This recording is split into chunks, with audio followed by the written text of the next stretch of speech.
पिथौरागढ़ के ऊंचे इलाकों में बर्फबारी की वजह से जनजीवन पूरी तरीके से ठप हो गया है। बर्फबारी का आलम यहाँ ये है कि कई गांवों से संपर्क टूट गया। नामिक गांव में तो हालात यहाँ ज्यादा बिगड़े हुए हैं। यहाँ हुई बर्फबारी की वजह से पैदल रास्तों पर कई फीट तक बर्फ जमी हुई है, जिसकी वजह से लोग घरों में ही कैद होने पर मजबूर हो गए हैं। हालात ये हो गए हैं कि अगर जल्द यहाँ रास्ता नहीं खोला गया तो लोगों के सामने अब राशन की किल्लत भी पैदा हो जाएगी।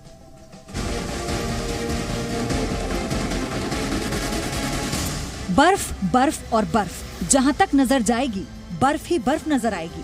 क्या पहाड़, क्या पेड़, घरों की छत, रास्तों से गुजरने वाली बिजली की लाइनें सब बर्फ से ढक गई हैं। आसमान से बरसी आफत ने पिथौरागढ़ के नामिक गांव को दुनिया के नक्शे पर अलग थलग कर दिया है। गांव को जाने वाले रास्ते से बर्फ हटाई जा रही है, प्रयास किए जा रहे हैं, लेकिन एक तरफ बर्फ हटाई जा रही है तो दूसरी तरफ रास्ते दोबारा बर्फ से ढक जाते हैं।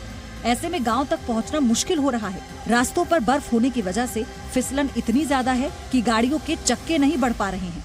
पैदल रास्ते बंद हैं बर्फबारी से, उनके पास राशन नहीं है। 3-4 महीनों से 2-3 महीनों से उनके पास राशन नहीं है, तो ये बहुत सारी दिक्कतें उनको झेलनी पड़ रही। पाइपलाइनों में पानी जम गया है तो बिजली नहीं है, तो इस तरह की परेशानी से वो जूझ रहे हैं, जो बुनियादी चीज़ें हैं रोजमर्रा के जीने के लिए। नामिक और हीरामणि ग्लेशियर की तलहटी में बसे नामिक गांव में करीब 120 परिवार रहते हैं। पिछले 10 दिनों से लगातार बर्फबारी हो रही है। नामिक को जाने वाला रास्ता बढ़थी के पास बंद हो जाता है। बागेश्वर के गोगिना से नामिक की दूरी महज 27 किलोमीटर है, लेकिन बर्फ इतनी ज्यादा है कि घोड़े खच्चर तक नामिक नहीं पहुंच पा रहे। नतीजा, नामिक को भेजा जाने वाला राशन गोगिना के राशन गोदाम में पड़ा हुआ है। इस बीच रास्तों को खोलने का काम जारी है। ये बात और है कि अब तक इसमें सफलता नहीं मिल रही है।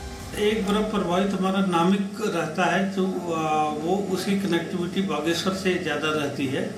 क्योंकि पैदल रास्ता है, 18-20 किलोमीटर का पैदल रास्ता है, तो उसमें 3 फीट बर्फ जमी है, तो उसको धीरे धीरे उसको भी सामान्य किया जाता है।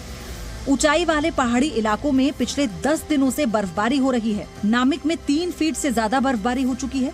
ऐसे में आने वाले दिनों में मौसम और खराब होता है तो स्थिति और ज्यादा गंभीर हो सकती है।